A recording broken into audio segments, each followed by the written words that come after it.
The Antiquities of the Jews, Volume 4, by Flavius Josephus, Book 19, Chapters 6 and 7. Chapter 6. What things were done by Agrippa at Jerusalem, when he was returned back into Judea; and what it was that Petronius wrote to the inhabitants of Doris in behalf. Now Claudius Caesar, by these decrees of his which were sent to Alexandria, and to all the habitable earth, made known what opinion he had of the Jews. So he soon sent Agrippa away to take his kingdom, now he was advanced to a more illustrious dignity than before, and sent letters to the presidents and procurators of the provinces, that they should treat him very kindly. Accordingly he returned in haste, as was likely he would, now he returned in much greater prosperity than he had before. He also came to Jerusalem, and offered all the sacrifices that belonged to him, and omitted nothing which the law required; on which account he ordained that many of the Nazarites should have their heads shorn. And for the golden chain which had been given him by Caius, of equal weight with that iron chain wherewith his royal hands had been bound, he hung it up within the limits of the temple, over the treasury, that it might be a memorial of the severe fate he had lain under, and a testimony of his change for the better, that it might be a demonstration how the greatest prosperity may have a fall, and that God sometimes raises up what is fallen down. For this chain thus dedicated afforded a document to all men, that King Agrippa had been once bound in a chain for a small cause, but recovered his former dignity again, and a little while afterward got out of his bonds, and was advanced to be a more illustrious king than he was before. Whence men may understand that all that partake of human nature, how great soever they are, may fall, and that those that fall may gain their former illustrious dignity again. And when Agrippa had entirely finished all the duties of the divine worship, he removed Theophilus, the son of Ananus, from the high priesthood, and bestowed that honor of his on Simon the son of Boethus, whose name was also Cantheras, whose daughter king Herod married, as I have related above. Simon therefore had the high priesthood with his brethren, and with his father, in like manner as the sons of Simon, the son of Onias, who were 3, had it formerly under the government of the Macedonians, as we have related in a former. The high priesthood after this manner he returned the kindness which the inhabitants of Jerusalem had showed him, for he released them from the tax upon houses, every one of which paid it before, thinking it a good thing to requite the tender affection of those that loved him. He also made Silas the general of his forces, as a man who had partaken with him in many of his troubles. But after a very little while the young men of Doris, preferring a rash attempt before piety, and being naturally bold and insolent, carried a statue of Caesar into a synagogue of the Jews, and erected it there. This procedure of theirs greatly provoked Agrippa, for it plainly tended to the dissolution of the laws of his country. So he came without delay to Publius Petronius, who was then president of Syria, and accused the people of Doris. Nor did he less resent what was done than did Agrippa, for he judged it a piece of impiety to transgress the laws that regulate the actions of men. So he wrote the following letter to the people of Doris in an angry strain: Publius Petronius, the president under Tiberius Claudius Caesar Augustus Germanicus, to the magistrates of Doris, ordains as follows: Since some of you have had the boldness, or madness rather, after the edict of Claudius Caesar Augustus Germanicus was published, for permitting the Jews to observe the laws of their country, not to obey the same, but have acted in entire opposition thereto, as forbidding the Jews to assemble together in the synagogue, by removing Caesar's statue, and setting it up therein, and thereby have offended not only the Jews, but the emperor himself, who in his own temple than in a foreign one, where is the place of assembling together; while it is but a part of natural justice that every one should have the power over the place belonging peculiarly to themselves, according to the determination of Caesar, to say nothing of my own determination, which it would be ridiculous to mention after the emperor's edict, which gives the Jews leave to make use of their own customs, as also gives order that they enjoy equally the rights of citizens with the Greeks themselves. I therefore ordain that Proculus Vitellius, the centurion, bring those men to me, who, contrary to Augustus's edict, have been so insolent as to do this thing, at which those very men, who appear to be of principal reputation among them, have an indignation also, and allege for themselves that it was not done with their consent, but by the violence of the multitude, that they may give an account of what hath been done. I also exhort the principal magistrates among them, unless they have a mind to have this action esteemed to be done with their consent,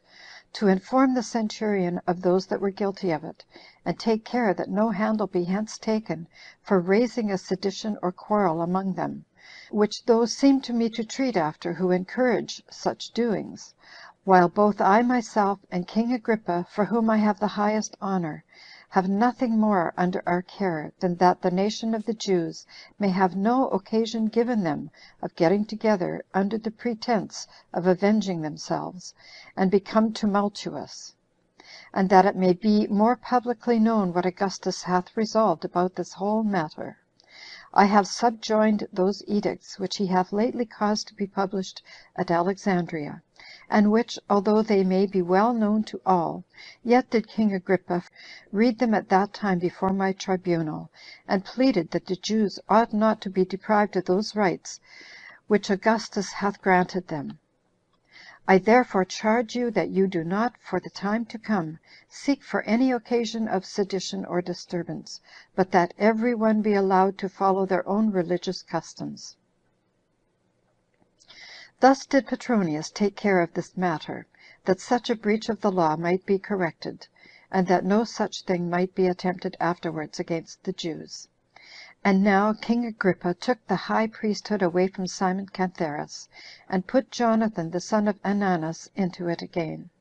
and owned that he was more worthy of that dignity than the other. But this was not a thing acceptable to him, to recover that his former dignity. So he refused it, and said, O king, I rejoice in the honor that thou hast for me, and take it kindly that thou wouldst give me such a dignity of thine own inclinations, although God hath judged that I am not at all worthy of the high priesthood. I am satisfied with having once put on the sacred garments, for I then put them on after a more holy manner than I should now receive them again. But if thou desirest that a person more worthy than myself should have this honorable employment, give me leave to name thee such a one. I have a brother that is pure from all sin against God, and of all offenses against thyself. I recommend him to thee, as one that is fit for this dignity. So the king was pleased with these words of his, and passed by Jonathan, and according to his brother's desire, bestowed the high priesthood upon Matthias. Nor was it long before Marcus succeeded Petronius as president of Syria. Chapter 7. Concerning Silas, and on what account it was that King Agrippa was angry at him; how Agrippa began to encompass Jerusalem with a wall; and what benefits he bestowed on the inhabitants of Berytus. Now Silas, the general of the king's horse, because he had been faithful to him under all his misfortunes, and had never refused to be a partaker with him in any of his dangers, but had oftentimes undergone the most hazardous dangers for him, was full of assurance, and thought he might expect a sort of equality with the king, on account of the firmness of the friendship he had showed to him. Accordingly, he would nowhere let the king sit as his superior, and took the like liberty in speaking to him upon all occasions, till he became troublesome to the king, when they were merry together, extolling himself beyond measure, and oft putting the king in mind of the severity of fortune he had undergone, that he might, by way of ostentation, demonstrate what zeal he had showed in his service, and was continually harping upon this string, what pains he had taken for him, and much enlarged still upon that subject. The repetition of this so frequently seemed to reproach the king, insomuch that he took this ungovernable liberty of talking very ill at his hands. For the commemoration of times when men have been under ignominy is by no means agreeable to them, and he is a very silly man who is perpetually relating to a person what kindness he had done him. At last, therefore, Silas had so thoroughly provoked the king's indignation, that he acted rather out of passion than good consideration, and did not only turn Silas out of his place as general of his horse, but sent him in bonds into his own country. The edge of his anger wore off by length of time, and made room for more just reasonings as to his judgment about this man, and he considered how many labors he had undergone for his sake. So when Agrippa was solemnizing his birthday, and he gave festival entertainments to all his subjects, he sent for Silas on the sudden to be his guest. But as he was a very frank man, he thought he had now a just handle given him to be angry, which he could not conceal from those that came for him, but said to them, "What honor is this that the king invites me to, which I conclude will soon be over? For the king hath not let me keep those original marks of the good will I bore him, which I once had from him, but he hath plundered me, and that unjustly also.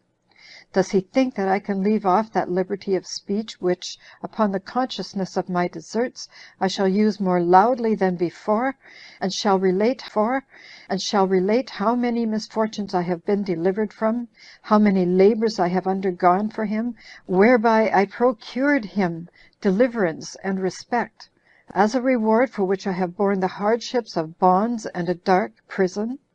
I shall never forget this usage. Nay, perhaps my very soul, when it is departed out of the body, will not forget the glorious actions I did on his account." This was the clamor he made, and he ordered the messengers to tell it to the king. So he perceived that Silas was incurable in his folly, and still suffered him to lie in prison. As for the walls of Jerusalem that were adjoining to the new city Bezetha, he repaired them at the expense of the public, and built them wider in breadth, and higher in altitude, and he had made them too strong for all human power to demolish, unless Marcus, the then president of Syria, by letter informed Claudius Caesar of what he was doing. And when Claudius had some suspicion of attempts for innovation, he sent to Agrippa to leave off the building of those walls presently. So he obeyed, as not thinking it proper to contradict Claudius. Now this king was by nature very beneficent and liberal in his gifts, and very ambitious to oblige people with such large donations, and he made himself very illustrious by the many chargeable presents he made them. He took delight in giving, and rejoiced in living with good reputation. He was not at all like that Herod who reigned before him, for that Herod was ill-natured and severe in his punishments, and had no mercy on them that he hated. And every one perceived that he was more friendly to the Greeks than to the Jews, for he adorned foreign cities with large presents in money, with building them baths and theaters besides. Nay, in some of those places he erected temples and porticos in others, but he did not vouchsafe to raise one of the least edifices in any Jewish city, or make them any donation that was worth mentioning. But Agrippa's temper was mild, and equally liberal to all men. He was humane to foreigners, and made them sensible of his liberality. He was in like manner rather of a gentle and compassionate temper. Accordingly, he loved to live continually at Jerusalem, and was exactly careful in the observance of the laws of his country.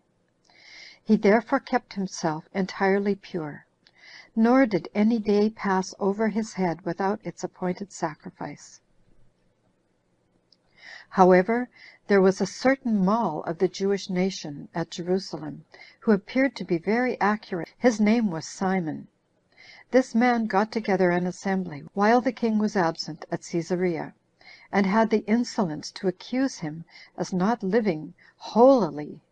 and that he might justly be excluded out of the temple, since it belonged only to native Jews. But the general of Agrippa's army informed him that Simon had made such a speech to the people. So the king sent for him, and as he was sitting in the theater, he bid him sit down by him, and said to him with a low and gentle voice, "What is there done in this place that is contrary to the law?"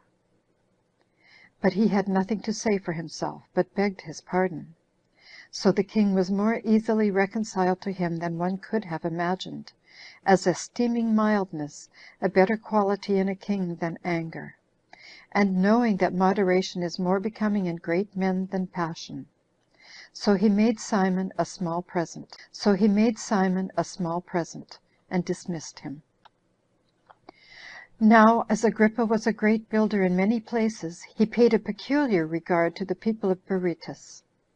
for he erected a theater for them, superior to many others of that sort, both in sumptuousness and elegance, as also an amphitheater, built at vast expenses. And besides these, he built them baths and porticos, and spared for no costs in any of his edifices, to render them both handsome and large. He also spent a great deal upon their dedication, and exhibited shows upon them, and brought thither musicians of all sorts, and such as made the most delightful music of the greatest variety. He also showed his magnificence upon the theater, in his great number of gladiators;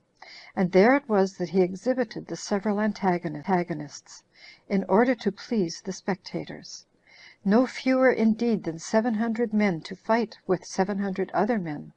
and allotted all the malefactors he had for this exercise, that both the malefactors might receive their punishment, and that this operation of war might be a recreation in peace.